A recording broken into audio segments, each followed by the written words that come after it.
أعوذ بالله من الشيطان الرجيم بسم الله الرحمن الرحيم قل إن صلاتي ونسقي ومحياي ومماتي لله رب العالمين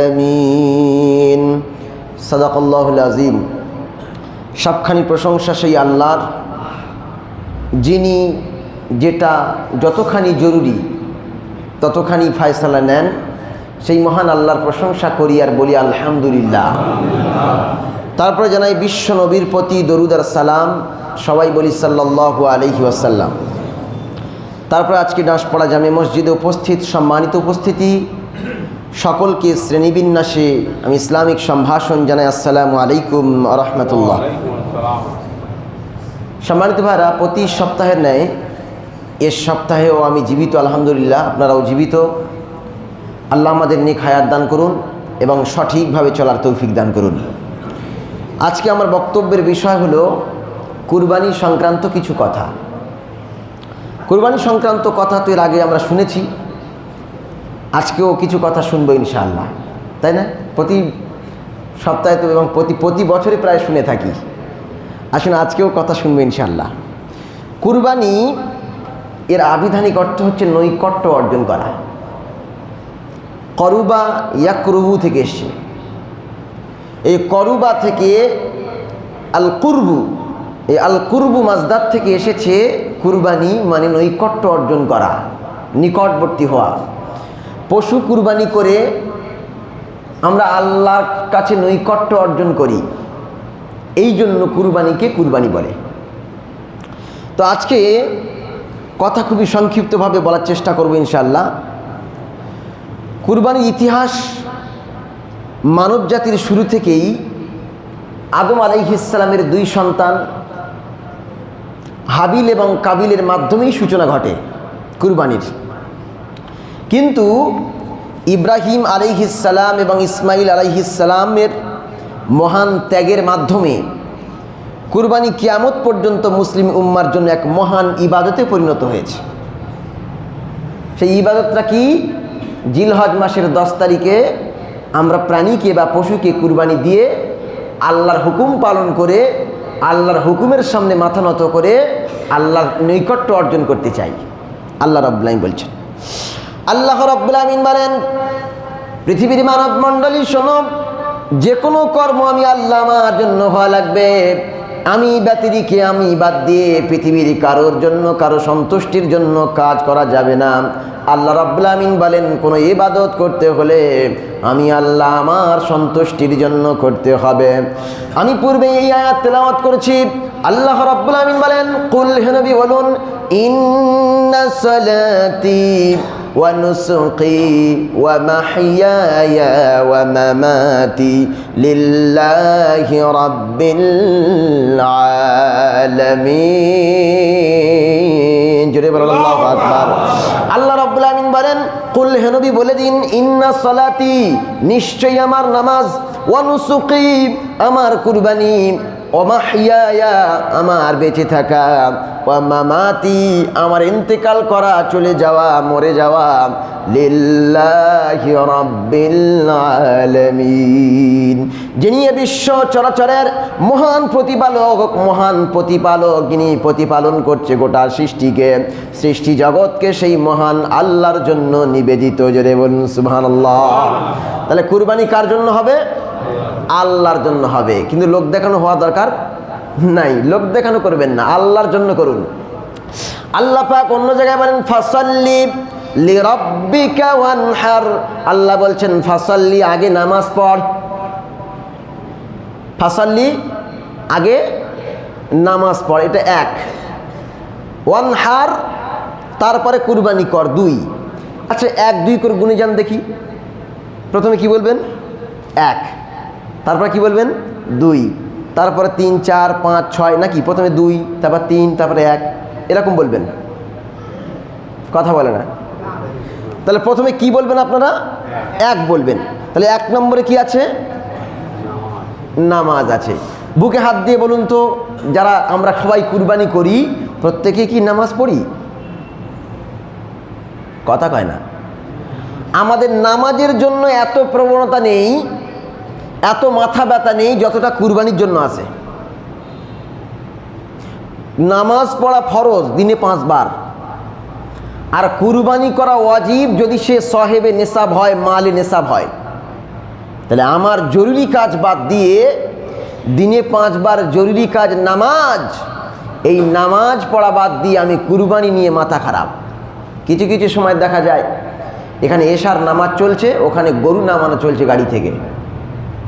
সে বান্দা নামাজটা কখন পড়লো? নামাজ পড়েছে সে? তাহলে সে 1 নম্বরটা বাদ দিল, নামাজটা বাদ দিল, দিয়ে কুরবানির জন্য তার মাথা খারাপ, কাঁচা মেরে গরু নামাচ্ছে, কুরবানি হবে তার। আল্লাহ রাব্বুল আলামিন বলেন, পৃথিবীর মানব মণ্ডলী শোনো শোনো, রাব্বুল আলামিন আল্লাহ বলেন ফাসাল্লি, আগে নামাজ পড়, আগে নামাজ পড়ে মুসলমান পরিচয় দে। মুসলমান পরিচয় না দিলে তোর উপরে কুরবানি কিন্তু ওয়াজিব নয়। আল্লাহ পাক বলছেন ফাসাল্লি, নামাজ পড়। নামাজ একজন কাফের আর মুমিনের মাঝখানে পার্থক্য। আল্লাহর নবী বলেন মুমিন বান্দা নামাজ পড়লে মুসলমান, আর যে কেউ নামাজ না পড়লে সে বান্দা মুসলমান নয়, সে কাফের। তাহলে আমরা তো প্রথমে মুসলমানই হতে পারিনি। কি গো, নামাজ ছেড়ে দিলে কি আর মুসলমান থাকা যায়? হ্যাঁ, নামাজ ছেড়ে দিলে কি আর মুসলমান থাকা যায়? মুসলমান থাকা যায় না। অথচ নামাজই পড়লাম না, কিন্তু কুরবানি করার জন্য আমার ঠিকই জরুরি আছে। মানে ব্যাপারটা এইরকমই যে আমার নিচে লুঙ্গি পরা থাক আর নাই থাক, মাথায় পাগড়ি বাঁধা চাই। নিচে লুঙ্গি থাক আর নাই থাক, মাথায় পাগড়ি বাঁধা চাই, কারণ পাগড়ি পরা সুন্নাত যে। কিন্তু নিচে যে সতর ঢাকা ফরজ, এটা আমাদের মনে হয় অনেক মুসল্লির জানা নাই, অনেক মুরব্বির জানা নাই, অনেক মুসলমানের জানা নাই।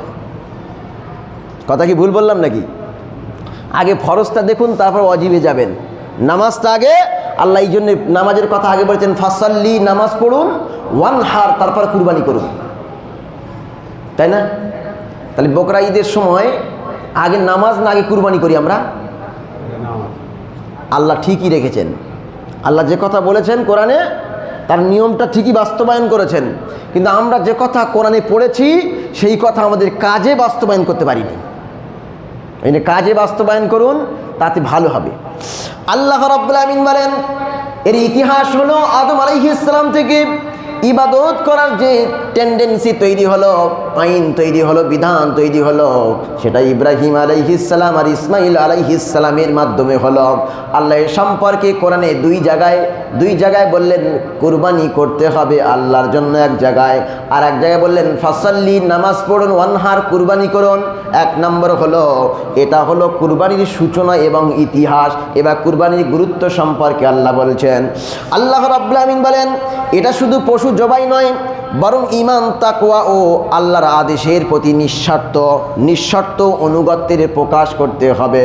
আল্লাহ রাব্বুল আমিন আল্লাহর নবী বলেন, মান আমিলা ইবনু আদম ইয়াওমান নাহরি আমালান আহাব্বু ইলাল্লাহি মিন ইহরাকিদ দাম। আল্লাহর নবী বলেন, আল্লাহর হাবিব বলেন, কুরবানির গুরুত্ব কি শোনো। কুরবানির দিনে সবচাইতে শ্রেষ্ঠ আমল হলো ওই প্রিয় বস্তুকে, প্রিয় প্রাণীকে রক্ত প্রবাহিত করা। জোরে বলুন সুবহানাল্লাহ। তাহলে কুরবানির দিনে সবচেয়ে শ্রেষ্ঠ আমলের নাম কি বলুন তো? সবচেয়ে শ্রেষ্ঠ আমলের নাম কি? আল্লাহ নবী বলছেন, মা আমিলা ইবনু আদম, ইবনে আদম মানে আদম সন্তানরা যে আমল করে, ইয়াউমান নাহরি আমালান, মানে কুরবানির দিনে যে সমস্ত আমল করে আদম সন্তানেরা, বলছে আহাব্বু ইলাল্লাহ, আল্লাহর কাছে সবচেয়ে প্রিয় আমল ওই দিনে মিন ইহরাকিদ দাম, রক্ত প্রবাহিত করা। রক্ত কি করা? প্রবাহিত করা। তার মানে কুরবানির দিনে সবচেয়ে শ্রেষ্ঠ আমলের নাম হলো কুরবানি। কি করা? কুরবানি করা। মনে হয় ওই দিনে আর নামাজ পড়তে হবে না, তাই না? ওই দিনে 5 ওয়াক্ত নামাজ ফরজ? এটা কথা বলে না। ওই দিনে কি 5 ওয়াক্ত নামাজ ফরজ? তাহলে হুজুর যে বললেন ওই দিনে সবচেয়ে শ্রেষ্ঠ আমলের নাম হলো রক্ত প্রবাহিত করা কুরবানির প্রাণীর,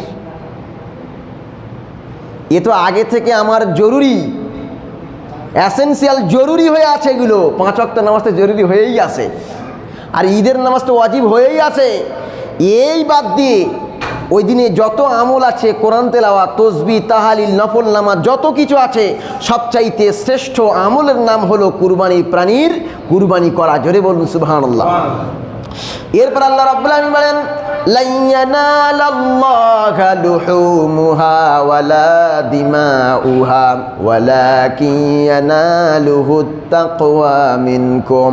আল্লাহ পাক বলেন, লা ইয়ানালাল্লাহা লুহুমুহা, আল্লাহর কাছে গোশত পৌঁছায় না, ওয়ালা দিমাউহা, রক্ত পৌঁছায় না, ওয়ালাকিন ইয়ানালুহুত তাকওয়া মিনকুম, তোমরা যে আল্লাহ ভীতি অর্জন করেছ, আল্লাহর হুকুমের সামনে মাথা নত করেছ, আল্লাহর জন্য ত্যাগ করেছ, আল্লাহর জন্য উৎসর্গ করেছ, আল্লাহর জন্য দান করছ, আল্লাহর জন্য কুরবানি করছ, এটা কে কতটা গুরুত্ব দিয়ে সুন্দর নিয়েতে তাকওয়া অবলম্বন করে আল্লাহর ভয়ে তার হুকুমের সামনে মাথা নত করছে, তার ভিতরে সেই তাকওয়াটা আল্লাহর কাছে পৌঁছায়। জোরে বলুন সুবহানাল্লাহ। অনেকে আমরা গোশত খাওয়ার জন্য কুরবানি করি। গোশত তো আল্লাহ নেয় না। আল্লাহ কি নেয়? আল্লাহ গোশত নেয় না, রক্ত নেয় না, কিছুই নেয় না, শুধু তোর মনের নিয়তটা নেয় আমার কাছে। আল্লাহ বলছে, তুই মনের নিয়তটা সুন্দর কর, তাকওয়াটা সুন্দর কর, ওই তাকওয়াটা আমার কাছে নিয়ে আয়। আমার গোশত লাগবে না। তুই পাটনাই গরু দিলি কি পঙ্কজ গরু দিলি, বেনে গরু দিলি কি লম্বা গরু দিলি, শঙ্কর গাই দিলি কি দেশি গাই দিলি, কোন গরু দিলি আমার দেখার দরকার নাই। তোর তাকওয়াটা কেমন, আমি আল্লাহ আমার প্রতি তো ধারণাটা কেমন, তোর আমার প্রতি ভয় কেমন, আমার হুকুমের সামনে আনুগত্য কেমন, এটুকু আমি দেখতে চাই। যে যতটা আল্লাহর হুকুমের সামনে আনুগত্য, তার কুরবানিটা ততটা আল্লাহর নিকটবর্তী। জোরে বলুন সুবহানাল্লাহ। কিন্তু আমি নামাজ পড়ি না তো, কিন্তু কুরবানি করি, এটা মনে হয় আল্লাহর কাছে পৌঁছাবে নাকি? কুরবানি হবে না বেটা। নামাজ না পড়লে কুরবানি কবুল হবে না। নামাজ না পড়লে কুরবানি কবুল হবে না। যতই আপনি 1 কোটি টাকা দামের কুরবানির গরু কিনে আনুন আর মহিষ আর ছাগল আর উট কিনে আনুন, কুরবানি আপনার কবুল হবে না। তাহলে 1 নম্বর হলো ইতিহাস, 2 নম্বর হলো গুরুত্ব, 3 নম্বর বলবো যে কার উপরে কুরবানি ওয়াজিব। এখন এটা বলা খুব জরুরি, কারণ একটা বাড়িতে একটা গরু আসতো, তার 7টা অংশ থাকতো। এখন আমি সুন্দরকে ক্লিয়ার করে আপনাদেরকে এই প্রেক্ষাপট অনুযায়ী বলতে চাই, কুরবানি কার উপরে ওয়াজিব এ সম্পর্কে আপনার খুব মনোযোগ দিতে হবে। 1 নম্বর হলো তাকে মুসলমান হতে হবে। কাফের হলে তার উপরে কুরবানি ওয়াজিব নয়। 2 নম্বর হলো বালেগ হতে হবে, নাবালেগের উপরে কুরবানি ওয়াজিব নয়। 3 নম্বর হতে হবে যে সুস্থ মস্তিষ্কের, পাগল হলে হবে না, পাগলের উপরে কুরবানি ওয়াজিব নয়। 4 নম্বর হলো মুকিম হতে হবে, সে মুসাফির হলে চলবে না। কোনো ব্যক্তি কোটি টাকার মালিক, তার বাড়ি মনে করুন আরবে, সে এসেছে কোথায়? ইন্ডিয়াতে, সে মুসাফির অবস্থায় আছে কিন্তু কোটি টাকার মালিক, তার উপরে কুরবানি ওয়াজিব নয়। আর 5 নম্বর হলো, এটা খুবই গুরুত্বপূর্ণ, ঈদুল আজহার দিনগুলোতে 10, 11, 12, 13 এই 4 দিনের ভিতরে যদি সে সাহেবে নিসাব হয়, সাহেবে মানে মালিকে নিসাব হয়, মানে 7 ভরি সোনা, 52 ভরি রূপা, এই সমপরিমাণ যদি টাকা থাকে, ব্যবসায়ী মাল থাকে, অর্থ থাকে, গহনা থাকে, তাহলে তার উপরে কুরবানি করা ওয়াজিব। আই রিপিট, কুরবানি কার উপরে ওয়াজিব? যে ব্যক্তি কুরবানির দিনগুলোতে, ওই 4 দিন 10 তারিখ, 11 তারিখ, 12 তারিখ, 13 তারিখ, এই 4 দিনের ভিতরে কোনো একদিনে যদি সাহেবে নিসাব হয়ে যায়, 7 ভরি সোনা এবং 52 ভরি রূপা, এর ঊর্ধ্বে সমপরিমাণ সম্পদ যদি তার কাছে থাকে, জরুরতে আসলিয়া প্রয়োজনীয় সব কিছু বাদ দিয়ে, তাহলে তার উপরে কুরবানি ওয়াজিব। কথা ক্লিয়ার বুঝতে পেরেছেন এবারে? হ্যাঁ, এইবার চলুন কুরবানি ওয়াজিব। কুরবানি ওয়াজিব হওয়ার পরে কোন প্রাণী দিয়ে কুরবানি করবেন, তাই না? আমরা তো মনে করি যে গরু দিয়েই কুরবানি করব, আর কুরবানি করেও আসছি। কারণ কংগ্রেসের আমল থেকে কুরবানি বাধা ছিল না, সিপিএম আমলে কুরবানি বাধা ছিল না, টিএমসির আমলে কুরবানি বাধা ছিল না, বাধা বর্তমানে বিজেপির আমলে। কারণ তারা মনে করে গরু তাদের দেবতা। তা গরু যদি দেবতা হয় তাহলে মহিষের নামটা লিখলে কেন? তার মানে এর ভিতরে ডালমে কুছ কালা হয়। তোমরা জনগণকে খেতে দেবে না, এদের ক্ষুধার্ত রেখে সেই গোস্তগুলোকে বাইরের রাষ্ট্রের লোককে খাইয়ে মানিয়ার টাকা ইনকাম করার ধান্দা। কি বুঝলেন? টাকা ইনকাম করার ধান্দা।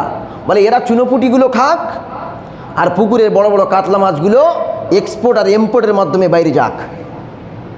এটাই হলো সবচেয়ে বড় উদ্দেশ্য। আসুন এইবারে কোন প্রাণী দিয়ে কুরবানি করবেন। তো আল্লাহ রাব্বুল আমিন কোরআন আল কারীমের ভিতরে গরুর কথা বলেন নাই, মহিষের কথা বলেন নাই, ছাগলের কথা বলেন নাই, ভেড়ার কথা বলেন নাই, দুম্বার কথা বলেন নাই, উটের কথা বলেন নাই। স্পেসিফিক ডিরেক্টলি আল্লাহ কোনো প্রাণীর কথা উল্লেখ করেন নাই। আল্লাহ থিওরি বর্ণনা করেছেন। আল্লাহ কি বর্ণনা করেছেন? মূল ধারা, মূল সূত্র বর্ণনা করেছেন। আল্লাহ পাক কি বলছেন শোনেন। আল্লাহ পাক বলছেন লিয়াযকুরু ইসমাল্লাহি আলা মা রাযাকাহুম মিন বাহিমাতিল আনআম। আল্লাহ রাব্বুল আমিন সূরা হলো হজ আয়াত নাম্বার 34। এখানে আল্লাহ একটা থিওরি বর্ণনা করলেন। লিয়াযকুরু, যাতে করে উল্লেখ করে, ইসমাল্লাহ, আল্লাহর নাম, আলা মা রাযাকাহুম, তাদেরকে আমি যে রুজি হিসাবে যে সমস্ত প্রাণী দিয়েছি সেই প্রাণীগুলো কি? মিন বাহিমাতিল আনআম, চতুষ্পদ প্রাণী, গৃহপালিত চতুষ্পদ হালাল প্রাণী। এখান থেকে থিওরি আসলো যে গৃহপালিত হালাল প্রাণী, গৃহপালিত হতে হবে, হালাল হতে হবে, সেই প্রাণী দিয়ে কুরবানি করতে হবে। তাহলে গৃহপালিত প্রাণীর মধ্যে কি কি আছে বলুন তো? গৃহপালিত প্রাণীর মধ্যে আছে প্রথম নম্বরে কি? উট। উট হয়তো আমার দেশে এখানে চাষ হয় না, কিন্তু আমাদের অনেক রাজ্যে চাষ হয়। কোন রাজ্য আছে? রাজস্থান। রাজস্থানে মরুভূমি আছে না, ওই মরুভূমিতে কিন্তু উট চলে। তো রাজস্থানে উট চাষ করা হয়, মানে গৃহপালিত প্রাণী। এছাড়া মহিষ দেখবেন, অনেক মহিষের খাঁটাল আছে, অনেক গরুর খাঁটাল আছে, অনেক ছাগলের ফার্ম আছে, অনেক ভেড়ার দল আছে যারা লালন পালন করে। এরকম ছয়টি প্রাণীকে আল্লাহ উল্লেখ করেছেন একটা থিওরির মাধ্যমে। বাহিমাতিল আনআম, গৃহপালিত হালাল প্রাণী। শুধু যদি বলি গৃহপালিত তাহলে ভুল হবে, বলবে শূকর তো গৃহপালিত। আবার শুধু বলি যদি হালাল প্রাণী তাহলে আবার হরিণও হয়ে যাবে, এটা তো আবার বন্য প্রাণী। এই জন্য এখানে দুটো শর্ত যোগ করতে হবে, একটা হলো গৃহপালিত আর একটা হালাল প্রাণী। তাহলে গৃহপালিত হালাল প্রাণী 1 নম্বর হলো উট, 2 নম্বর গরু, 3 নম্বর মহিষ, 4 নম্বর ছাগল, 5 নম্বর ভেড়া, 6 নম্বর দুম্বা। এর ভিতর থেকে আপনি যে কোনো একটা কুরবানি করতে পারেন, যে কোনো একটা কুরবানি করতে পারেন। এইবার বলবো যে এই প্রাণীগুলোর ভিতরে কটি করে অংশ থাকে। মনে করুন আমার উপরে কুরবানি ওয়াজিব, আমার আব্বার উপরে ওয়াজিব, আমার মেজদার উপরে ওয়াজিব, আমার বড়দার উপরে ওয়াজিব, আমাদের 4 জনের উপরে কুরবানি ওয়াজিব। তাহলে যদি একটা গরু কিনি তাতে 4টে অংশ নিলেই হয়ে যায় না? কিন্তু সে সুযোগটা খুব কঠিন, আমি সবটাই বলবো কঠিন। একটা উটের 7টা অংশ থাকে, একটা গরুর 7টা অংশ থাকে, একটা মহিষের 7টা অংশ থাকে। এই 3টে প্রাণীর 7টা করে অংশ থাকে। ছাগলের একটা অংশ থাকে, ভেড়ার একটা অংশ থাকে, দুম্বার একটা অংশ থাকে।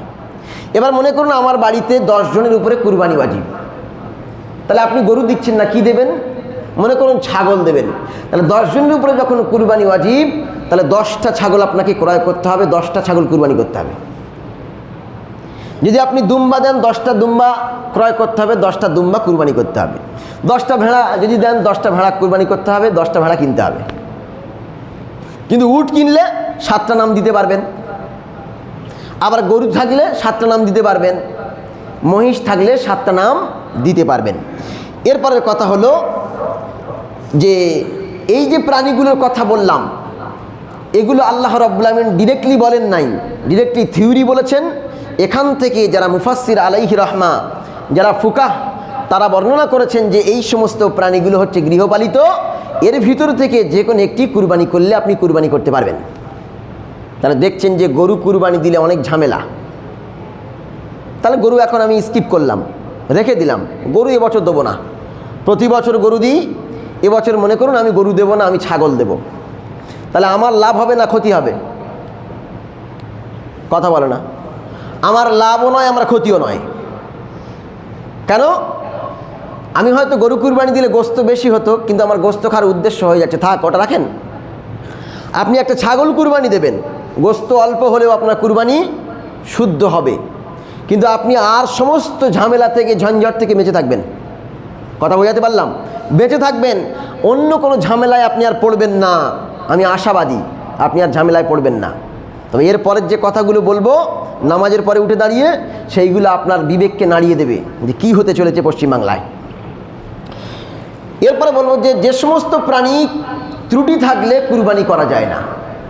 বর্তমান পশ্চিমবাংলার সরকার ইসলামের আইনের বিরুদ্ধে আইন তৈরি করেছে। আমি যদি আপনাকে বলি যে আপনি আমাদের জহির হাজি সাহেবকে একটা হাদিয়া করবেন, এখন হাদিয়াটা একটা ছেঁড়া নেতা, কি ছেঁড়া কাপড় দিয়ে হাদিয়া করতে পারবেন? কথা বলে না, পারবেন? পারবেন না। এখন কোনো ব্যক্তি মনে করুন যে তাদের ঠাকুরের সামনে একটা পাঁঠা বলি দেবে, এখন পাঁঠার ঠ্যাং খোড়া, চোখ কানা, দুর্বল, কঠিন রোগে আক্রান্ত, এমন পাঁঠাকে কি তারা তাদের ঠাকুরের সামনে বলি দেবে? দেবে না। কিন্তু আমাদের পশ্চিমবাংলার সরকার একটা আইন তৈরি করেছে যে 14 বছর বয়স হতে হবে একটা গরুর।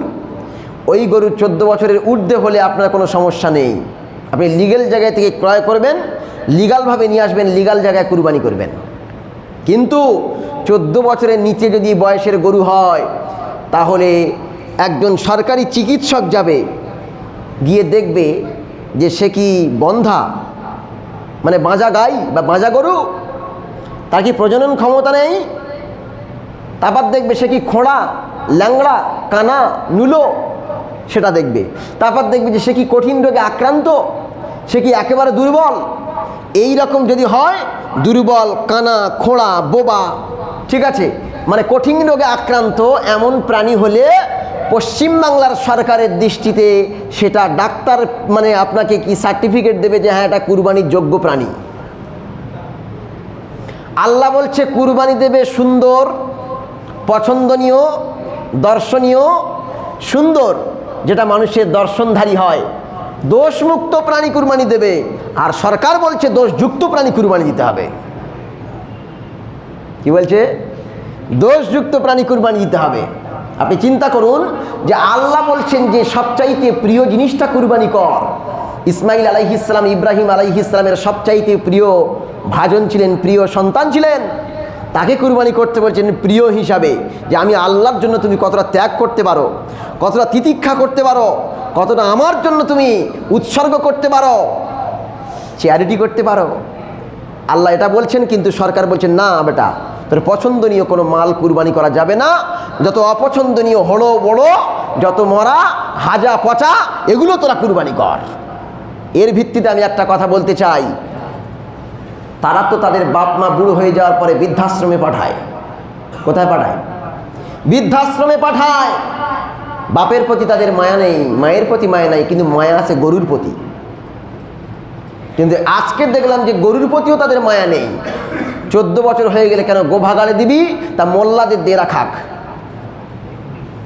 দুরারোগ্যে আক্রান্ত এই প্রাণীটাকে মোল্লাদের দেরা ভাগিয়ে খাক। তার মানে তোমরা কি মনে করো যে আমরা তোমাদের উচ্ছিষ্ট খেয়ে মানুষ হব? তো আমি এখান থেকে স্পষ্ট বলতে চাই, এটা আমার ব্যক্তিগত মত, যদি আপনি কুরবানি দিতে চান অন্য কোনো প্রাণী দিয়ে কুরবানি দেবেন, গরু বয়কট করুন। গরু বয়কট করলে মুসলমানের ক্ষতি হবে না, গরু বয়কট করলে 80% বেধর্মীর ক্ষতি হবে।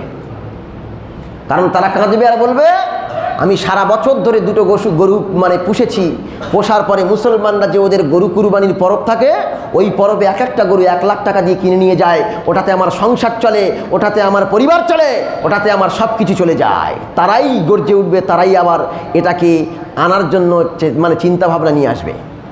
আমাদের নয় 1 বছর খেলাম না, 2 বছর নয় 5 বছর খেলাম না।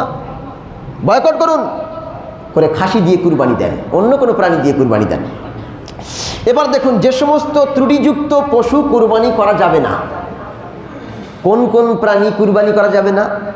আল্লাহর নবী বলছেন, আল্লাহর হাবিব বলছেন 4 শ্রেণীর প্রাণীকে কুরবানি করা যাবে না। কয় শ্রেণীর? 4 শ্রেণীর। সেটা হাদিসের মধ্যে এসেছেন আরবাউন লা তাজুজু ফিল আযাহি। আল্লাহর নবী বলছেন 4 শ্রেণীর প্রাণী আছে যেটাকে কুরবানি করা যাবে না। 1 নম্বর হচ্ছে আল আওরাউ আল বাইয়িনু আওয়ারুহা, বলছে এমন কানা যেটা স্পষ্ট কানা হওয়ার ক্ষেত্রে, স্পষ্ট কানা হওয়ার ক্ষেত্রে দেখছেন যে তাকে নিয়ে যাচ্ছেন পুকুর পাড় দিয়ে, সে পুকুরের ওই পাড় দিয়ে যাওয়া বাদ দিয়ে পুকুরে পড়ে যাচ্ছে, মানে একদম স্পষ্ট কানা। এমন প্রাণীকে কুরবানি দেওয়া যাবে না, যদিও সে নাদুস নুদুস আর হিষ্টপুষ্ট হয়, কুরবানি দেওয়া যাবে না। 2 নম্বর হচ্ছে আল মারিদাতু আল বাইয়িনু মারাদুহা, এমন অসুস্থ যার অসুস্থতা প্রকাশ্যে আছে, ডাক্তার বলছে অসুস্থ, এটা কুরবানি করা যাবে না। শরিয়াত বলছে এটা কুরবানি করা যাবে না, কিন্তু ভারতবর্ষের পশ্চিম বাংলার সরকার বলছে এটা কুরবানি করতে হবে। এবার আপনি ডিসাইড করবেন ও দিয়ে কুরবানি করবেন না করবেন না।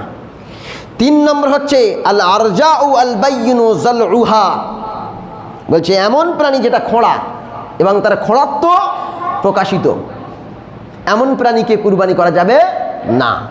4 নম্বর হচ্ছে আল কাসীরাতু আল্লাতী লা তাননিফু। আল্লাহর নবী বলছেন শোনো, 4 নম্বর হলো এমন প্রাণী যার হাড় আছে কিন্তু ভিতরে মগজ নাই, মানে অত্যন্ত দুর্বল, অত্যন্ত দুর্বল, এমন প্রাণীকে কুরবানি দেওয়া যাবে না। এই 4টে গুণ বুঝতে পেরেছেন? 4টে দোষ, এই 4টে দোষযুক্ত প্রাণীকে কুরবানি দেওয়া যায় না। অথচ সরকার বলছে যদি এই প্রাণী অত্যন্ত দুর্বল হয়, মারণ রোগে আক্রান্ত হয়, কঠিন বিমারে পতিত হয়, আর যদি সে বন্ধা হয়, প্রজনন ক্ষমতা না থাকে, এমন প্রাণীকে কুরবানি যোগ্য বলে ঘোষণা করা যেতে পারে। তাহলে তোর আইন আমি ওখানে রাখলাম, তোর প্রাণী আমি কিনলামই না, আমার আরও প্রাণী আছে, আমি সেটা দিয়ে কুরবানি করব। এবার চলুন, তো এই এতগুলো কথা আমি আপনাদেরকে বললাম, কটা বাজে? 13। এতগুলো কথা আমি আপনাদেরকে বললাম, এবার আপনারাই ডিসাইড করবেন গরু দিয়ে কুরবানি করবেন না ছাগল দিয়ে করবেন, মহিষ দিয়ে করবেন, উট দিয়ে করবেন, না দুম্বা দিয়ে করবেন, না ভেড়া দিয়ে করবেন। এটা আপনারই ডিসাইড, চয়েস ইজ ইয়োর্স। এ পছন্দনীয় ব্যাপারটা আপনার,